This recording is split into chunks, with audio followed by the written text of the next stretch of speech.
Hi everyone. I'm gonna start reading a book today out loud. This book is called Momo and it was published in 1973. And the author is named Michael Ende or Michael Ende is a German author. And this book was published in German first. Now it's in English and in many, many other languages.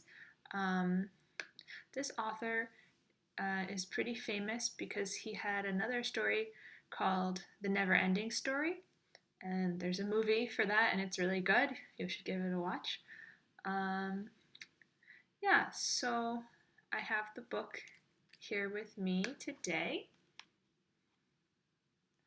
and we're gonna read the first chapter today. So let's take a look inside. Uh, Here it tells us a little bit about the author. Michael Ende was born in 1929, the son of Edgar Ende, one of Germany's first surrealist painters. He started out in life thinking he would be an actor, but found himself writing for cabaret and reviewing books for German radio. He lived in Rome for more than 20 years before returning to Germany in 1991.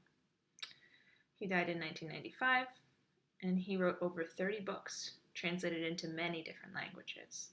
And they've sold millions of copies worldwide. So, this is the story about a little girl named Momo.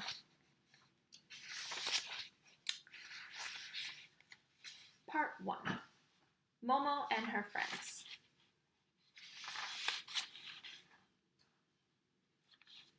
The Amphitheater. Long, long ago, when people spoke languages quite different from our own, many fine big cities already existed in the sunny lands of the world. There were towering palaces inhabited by kings and emperors. There were broad streets, narrow alleyways, and winding lanes. There were sumptuous temples filled with idols of gold and marble. There were busy markets selling wares from all over the world. And there were handsome, spacious squares where people gathered to discuss the latest news and make speeches or listen to them. Last but not least, there were theaters, or more properly, amphitheaters. An amphitheater resembled a modern circus, except that it was built entirely of stone. Seats for spectators were arranged in tiers, one above the other, like steps lining the crater of a man-made volcano. Many such buildings were circular, others semicircular, others oval. Some amphitheaters were as big as football stadiums, others could hold no more than a few hundred people. Some were resplendent with columns and statues, others plain and unadorned. Having no roofs, amphitheaters were open to the sky. This is why, in the more luxurious ones, spectators were shielded from the heat of the sun or from sudden downpours by gold-embroidered awnings suspended above their seats. In simple amphitheaters, mats woven of rushes or straw served the same purpose. In short, people made their amphitheaters as simple or luxurious as they could afford, just as long as they had one, for our ancestors were enthusiastic playgoers. Whenever they saw exciting or amusing incidents acted out on stage, they felt as if these make-believe happenings were more real, in some mysterious way, than their own humdrum lives, and they loved to feast their eyes and ears on this kind of reality. Thousands of years have passed since then. The great cities of long ago lie in ruins, together with their temples and palaces. Wind and rain, heat and cold have worn away and eaten into the stonework.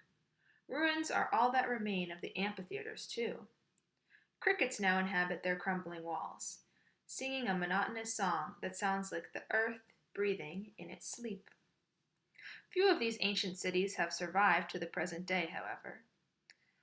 Life there has changed, of course. People ride around in cars and buses, have telephones and electric lights. But here and there among the modern buildings, one can still find a column or two, an archway, a stretch of wall, or even an amphitheater dating from olden times. It was in a city of this kind that the story of Momo took place. On the southern outskirts of the city, where the fields began and the houses became shabbier and more tumble down, the ruins of a small amphitheater lay hidden in a clump of pine trees. It had never been a grand place, even in the old days, just a place of entertainment for poor folk. When Momo arrived on the scene, the ruined amphitheater had been almost forgotten. Its existence was known to a few professors of archaeology, but they took no further interest in it because there was nothing more to be unearthed there. It wasn't an attraction to be compared with others in the city, either. So the few stray tourists or sightseers who visited it from time to time merely clambered around on the grass-grown tiers of seats, made a lot of noise, took a couple of snapshots, and went away again. Then silence returned to the stone arena, and the crickets started on the next verse of their interminable, unchanging song. The strange round building was really known only to the folk who lived in the immediate neighborhood. They grazed their goats there, their children played ball on what had once been the central stage, and the sweethearts would sometimes meet there in the evenings. One day, however, word went around that someone had moved into the ruins. It was a child, a girl most likely, though this was hard to say, because she wore such funny clothes. The newcomer's name was Momo.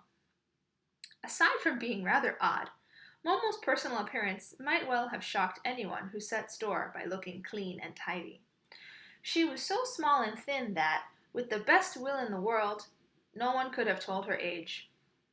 Her unruly mop of jet black hair looked as if it had never seen a comb or a pair of scissors. She had very big, beautiful eyes, as black as her hair, and feet almost the same color, for she nearly always went around barefoot. Although she sometimes wore shoes in the winter time, the only shoes she had weren't a pair, and besides, they were far too big for her. This was because Momo owned nothing apart from what she had found lying around or had been given. Her ankle-length dress was a mass of patches of different colors, and over it she wore a man's jacket, also far too big for her, with the sleeves turned up at the wrist. Momo had decided against cutting them off because she wisely reflected that she was still growing, and goodness only knew if she would ever find another jacket as useful as this one, with all its many pockets. Beneath the grassy stage of the ruined amphitheater, half choked with rubble, were some underground chambers, which could be reached by way of a hole in the outer wall, and this was where Momo had set up house. One afternoon, a group of men and women from the neighborhood turned up and tried to question her. Momo eyed them apprehensively, fearing that they had come to chase her away, but she soon saw that they meant well. Being poor like herself, they knew how hard life could be. "So," said one of the men, "you like it here, do you?" Momo nodded. "You want to stay here? And you want to stay here?" "Yes, very much." "Won't you be missed, though?" "No." "I mean, shouldn't you go home?" "This is my home," Momo said promptly. "But where do you come from?" Momo gestured vaguely at some undefined spot in the far distance. "Who are your parents, then?" the man persisted. Momo looked blankly from him to the others and gave a little shrug. The men and women exchanged glances and sighed. "There's no need to be scared," the man went on. "We haven't come to evict you. We'd like to help you, that's all." Momo nodded and said nothing, not entirely reassured. "You're called Momo, aren't you?" "Yes." "That's a pretty name, but I've never heard it before. Who gave it to you?" "I did," said Momo. "You chose your own name?" "Yes." "When were you born?" Momo pondered this. "As far as I can remember," she said at length, "I've always been around." "But don't you have any aunts or uncles or grandparents? Don't you have any relations at all who'd give you a home?" Momo just looked at the man in silence for a while. Then she murmured, This is my home here." "That's all very well," said the man, "but you're only a kid. How old are you really?" Momo hesitated. "100?" she said. They all laughed because they thought she was joking. "No, seriously, how old are you?" 102? Momo replied, still more hesitantly. It was some time before the others realized that she'd picked up a few numbers, but had no precise idea of their meaning because no one had ever taught her to count. "Listen," said the man, after conferring with the others. "Would you mind if we told the police you're here? Then you'd be put in a children's home, where they'd feed you and give you a proper bed and teach you reading and writing and lots of other things. How does that appeal to you?" Momo gazed at him in horror. "No," she said in a low voice. "I've already been to one of those places. There were other children there too, and bars over the windows. We were beaten every day for no good reason. It was awful. One night I climbed the wall and ran away. I wouldn't want to go back there." "I can understand that," said the old man, nodding. And the others could understand and nodded too. "Very well," said one of the women, "but you're still so little. Someone has to take care of you." Momo looked relieved. "I can take care of myself." "Can you really?" said the woman. Momo didn't answer at once. Then she said softly, "I don't need much." Again the others exchanged glances and sighed. "Know something, Momo?" said the man who had spoken first. "We were wondering if you'd like to move in with one of us. It's true we don't have much room ourselves, and most of us already have a horde of children to feed. But we reckon one more won't make any difference. What do you say?" "Thank you," said Momo, smiling for the first time. "Thank you very much, but couldn't you just let me go on living here?" After much deliberation, the others finally agreed.